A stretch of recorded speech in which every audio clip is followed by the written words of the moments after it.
Now let us see how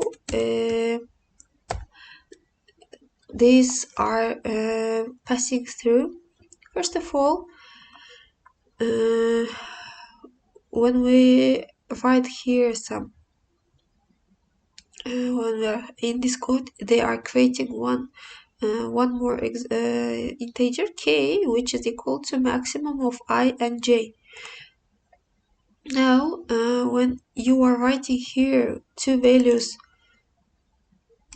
I and j, they are actually I goes and becomes number 1, and j goes and becomes number 2. Now let us see the trace. First of all, how it happened. First of all, I will be equal to 5, and then j will be equal to 2, and then we will invoke a method maximum for I and j. It goes and invokes our method, passes value of I to number 1, value of j to number 2, and then declares some variable result, and then compares two numbers and sees that 5 is greater than 2, which means our result is now 5, and then it returns some result, and this result goes and comes to the place where we have called for our method maximum, and then will be executed the print statement. And this is how parameters are passing through the method and going through the methods. Now we have a little caution. What kind of here? For example, here we have a method that's called assign. In this method, we are giving these kind of things as if n is greater than 0, then return 1, else if n is equal to 0, return 0, and else if n is less than 0, return -1. Actually, this code is right logically, but it will have a compilation error. Why it will have a compilation error? Because the Java compiler thinks it possible that this method doesn't return any value. It will think that we have used here several ifs. It will worry about that we may not have the result. That's why it says caution, caution, caution, you will have some problem. Don't leave such way that you may not have answer.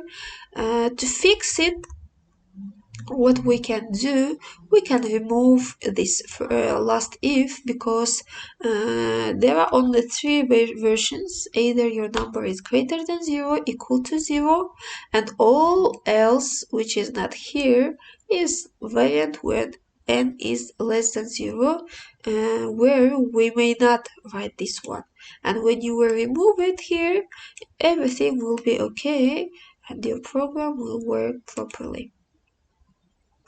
Now we use the methods from other classes.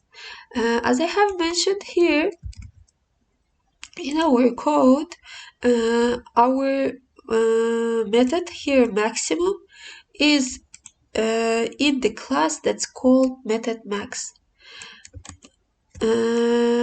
The max method can be invoked from any class besides textmax. If you create a new class test, you can invoke the max method using class name and then method name. How it will work? Let us see some example here. What kind of example I have? I have here printf. Okay. Now here I can create two integers, integer a, which is equal to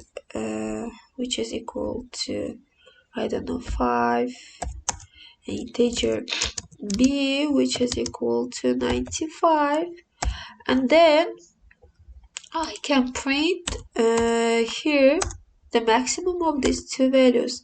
How to print it? We write here system out println. Now here I will call the maximum of these two variables.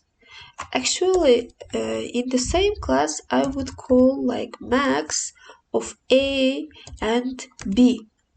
But this maximum is located in the class that's called method max. That is why I put here, as it was in the presentation, class name, that method name. How it will look? It will look like I will put here method max max dot max. What it will do, it will go to the class that's called method max, invoke the method that's called maximum, and find the maximum of these two numbers. Let us save and try to run this printf java file. Java C printf, let me like this, printed the java printf. Now it shows us this 95 as it is maximum of numbers A and B. As you can see here, we can call for a method from another class, but the only thing that you must know that these two classes like printf and method max, they must be located in one package, or they must be located in one folder. Either you will not be able to call them. Now this is the end of the second video.